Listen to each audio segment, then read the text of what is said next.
There. I don't want to push record with my glove on anymore. Like, oh, I'm glad I saw it didn't actually record. That would have been embarrassing for the two of us because it wouldn't have recorded. So we got out of Nocturnal Animals. It's hilarious. I don't know about you. I'm a little depressed. Well, I enjoyed the hell out of that movie. You know, there's a lot of positives, and I'm not saying the movie's positive because it is not. Oh no! It is a fucking downer. This movie will haunt you for days. But though we'll talk about it here in a bit. Some of the movie's stronger, at least for me. Some of the movie is stronger than the other parts, but altogether, the story works really well. Told a pretty good narrative, has some great characters. So, what this movie is about is Amy Adams lives a wealthy life running art galleries, and she suddenly gets a manuscript from her ex-husband, who's played by Jake Gyllenhaal, and it's for his new novel, which is called Nocturnal Animals.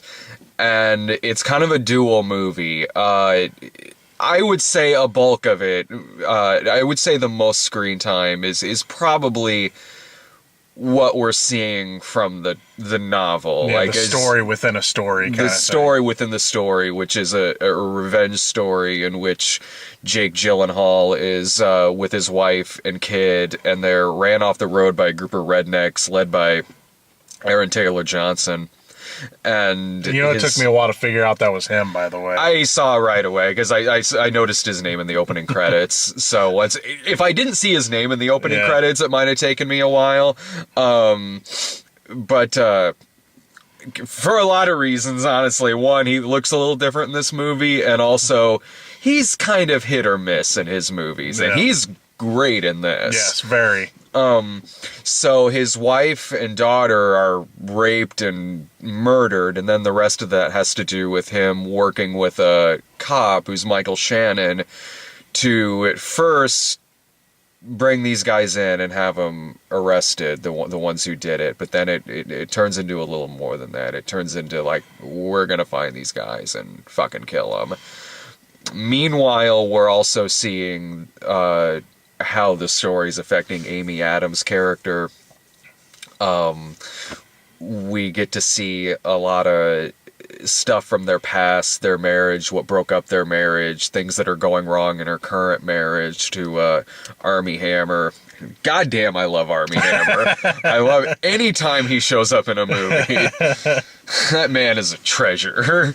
I didn't even know he was in this until going to see it, but I'm like, fuck yeah, Armie Hammer's in this movie. Man, there was a lot to this movie. Yeah, we were talking before. I was like, yeah, this is probably going to be one of those ones you can't take a lot of bathroom breaks to. Because if you miss anything in this movie, you're going to be lost. I'm so glad I got all my urine out of my system in Office Christmas Party. Because I kind of had to use the restroom in a lot of this, but I'm like, I can hold it.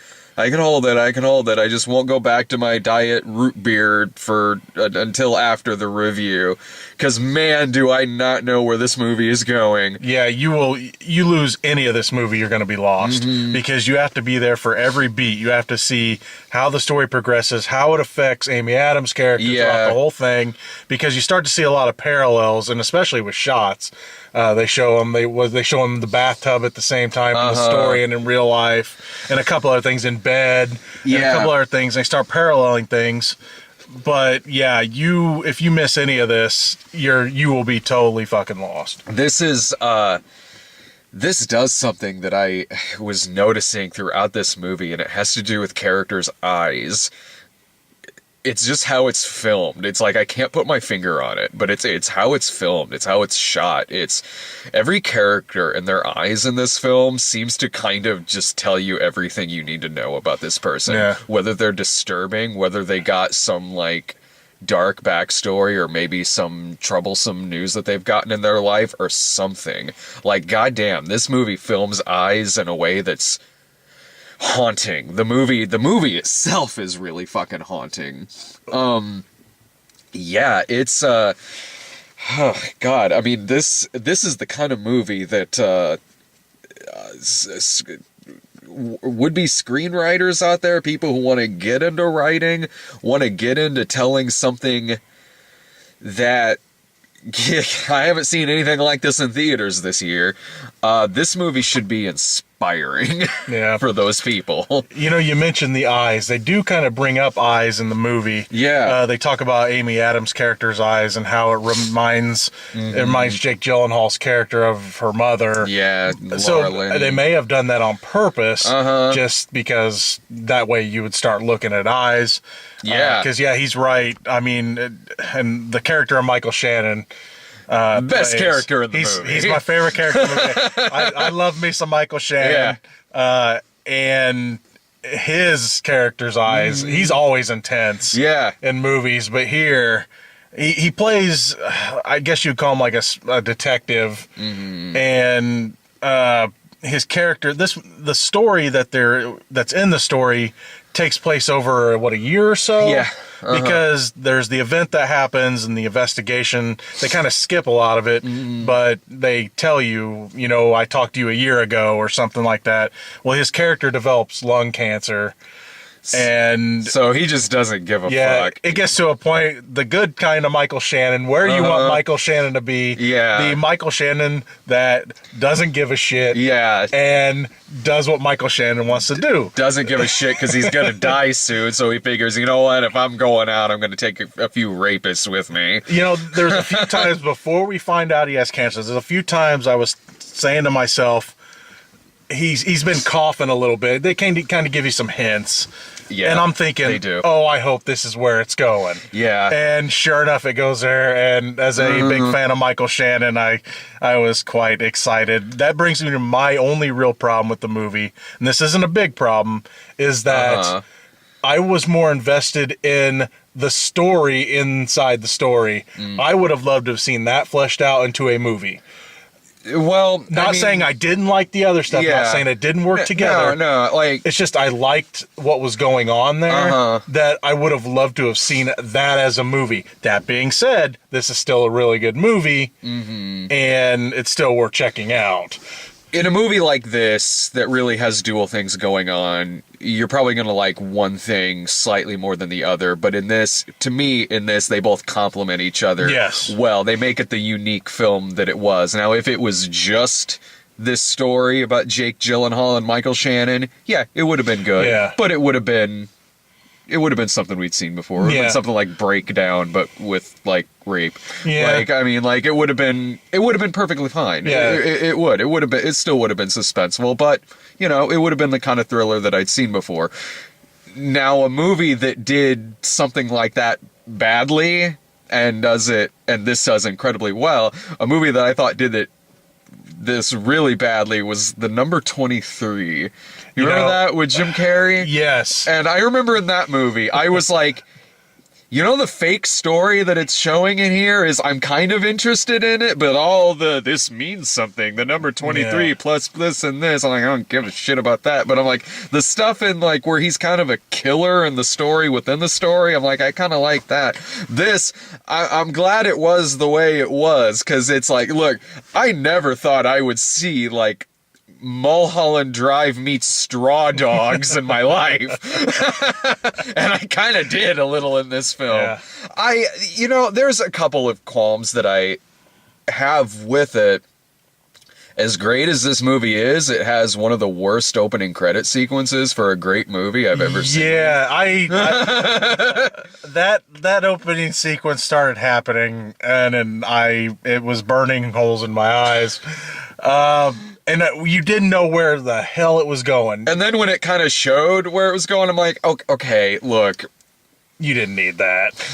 This is like opening Blue Velvet with my grandma dancing naked with sparklers on there. It's like, look, I'm still going to think it's a great movie because it's Blue Velvet, but I'll be like, yeah, you could have done without my grandma dancing naked in front of the camera before the film. Yeah, it has something to do with the art show that Amy Adams' character's showing, but it's like, you didn't need it.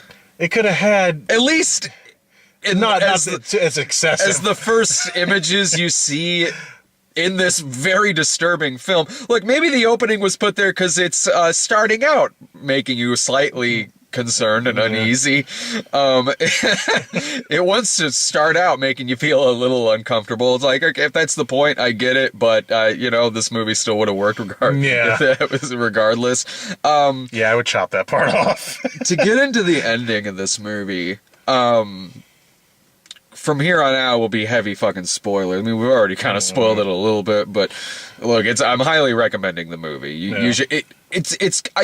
A movie like this is always going to be polarizing. Yeah. Especially with the conclusion of the movie. But I highly recommend the movie. What I really took away from the ending was that, we're showing the Amy Adams stuff and the Jake Gyllenhaal stuff, and we're really seeing how, in a lot of ways, how she kind of fucked him over a little bit. Like, it takes two to make a divorce, but we're really kind of seeing really just a lot of kind of bad shit that sort of happened here.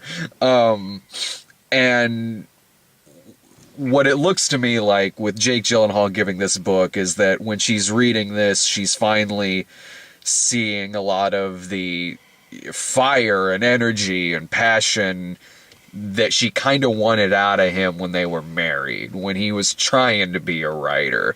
And now in present day in her life, things aren't great. She has another shitty marriage. Her husband's cheating on her. She's not exactly happy. So what it seemed to me from the ending was just kind of a final fuck you from Jake Gyllenhaal's character. And if that's how I interpret it, and if that's what it is, I get it. To me, that makes sense. Yeah, maybe there's some other things that could also make sense, but with that being said, while this whole movie is going on, you're wanting to see where this is going. You're wanting to see how these two things are going to intersect with each other. And while I'm pretty sure I get the final scene, it is relatively anticlimactic. Yes. Yeah, I don't know. I don't know if I'm going to say expecting more. I wanted more. I was expecting a resolution between the two characters. Yeah, and kudos for going against what you would expect or want to expect. Kudos in that regard for trying something different there and still making it to where I'm highly recommending the movie. But when it ended, I was kind of like, okay, I wanted a little something more there. I'm not saying I wanted something incredibly cliched. I didn't want that necessarily. It wouldn't have fit this movie. No. But you spend this whole movie it's unpredictable. You can't wait to see where it goes. You're hoping it's going to end somewhere powerful. And it just has one of those endings where you're just like, huh. Yeah. All right, guess I'm going to grab my coat now. It's like, oh, hey, there's the credits. Yeah. Yeah. Gotta cuss the black and director. It's like, okay. Like they were trying to do kind of a Gone Girl type thing. Although I did really like the ending of Gone Girl. Me too. I thought that ending was actually pretty fucking haunting. Yeah. I liked that ending better than I liked this one, honestly. But it's not taking away from how much I'm recommending the movie. No, not at all. It's by far one of the most interesting films I've seen of the year. I can't... There's nothing else this year that I could even compare this thing to. It's beautifully shot, wonderfully acted. There are great characters in this. And I do highly fucking recommend the movie. Yeah, me too. I do. It's very entertaining. It's disturbing. It's a disturbing film. Yeah.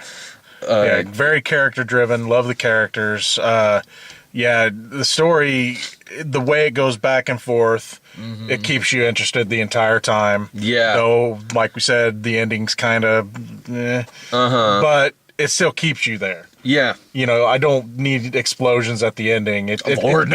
I mean, I guess you could look at it this way. It kind of took it, it had an artsy start, if you want to call it art. Artsy start and an artsy type ending, you know. And like you said, you're taking a chance. Why not? You know, especially if you're taking a chance on everything else in this movie. Then you know what? Fucking go for it, man. Yeah. I never saw the director's other movie, Single Man. Did you see it? It doesn't ring a bell. I remember the movie, 2009. I think it was like 2009 that movie came out. I remember it, and I remember that being kind of polarizing when it came out. You kind of loved it or sort of was like, "Oh, I don't get it." But I never saw it. Yeah, I kind of want it. to after seeing this. Yeah. Tom Ford's the director's name. Did you like it better than the other Gyllenhaal movie you saw this year? Demolition? I didn't see Demolition. Anything's better than Demolition. Oh, is Office Christmas Party better than Demolition? I'm talking Gyllenhaal stuff. No, I don't know. I mean, I got Demolition, just a different animal. It's just a weird story. It's been a long time since I've seen it, so I don't remember everything. They forced a lot of stuff in that movie, like forced a lot of emotions. I missed it when it came out. I can't stand movies that force emotions down your throat. You should feel this way. I can't stand that. And that's the kind of movie it was.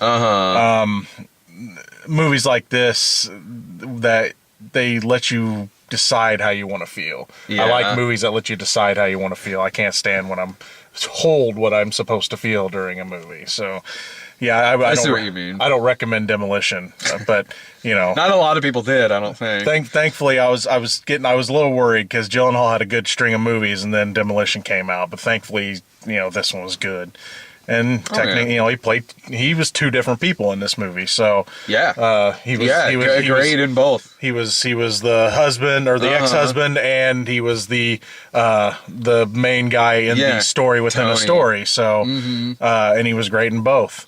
Yeah, two of the best movies playing in theaters right now are also Amy Adams movies. Yeah, that's Arrival and Arrival in this. So both I'd recommend.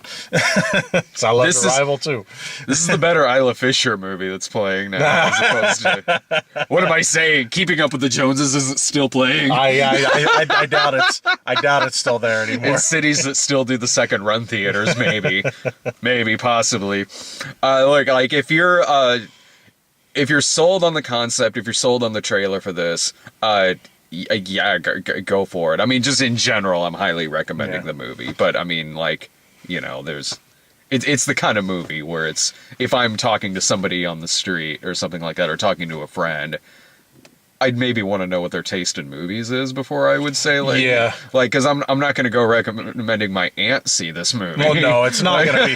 It's not going to be for everybody. But if you like engaging type of movies, if you want to be disturbing, dark, man. Yeah. I would say watch it because Michael Shannon's awesome. Fuck yeah. But I say that about every Michael Shannon movie, whether it's good or bad. So. My review of Man of Steel, I was like, well, Michael Shannon's great. Yeah. It's fucking Michael Shannon. He was probably also one of the best parts of fucking Batman v Superman. He didn't have any fucking lines in it. Yeah, he's still one of the best parts. He was a corpse. He was a corpse. Well, he's still better than Jesse Eisenberg. Yeah. Let's see. Next, so any other final thoughts on it? I think I said mine. I highly recommend it, but be ready for something dark if you see it. Oh yeah. But yeah, you will be thinking about it after, and you will be discussing. It's definitely a movie that after you see it, you're gonna discuss it with whoever you saw it with. Whether you like or dislike this movie, it's gonna stick with you. Yes. And next week is Star Wars, Rogue One, and La La Land, and Collateral Beauty. Yeah. Collateral Beauty also I think is next week as well. So a few stuff coming up next week. See ya. Later.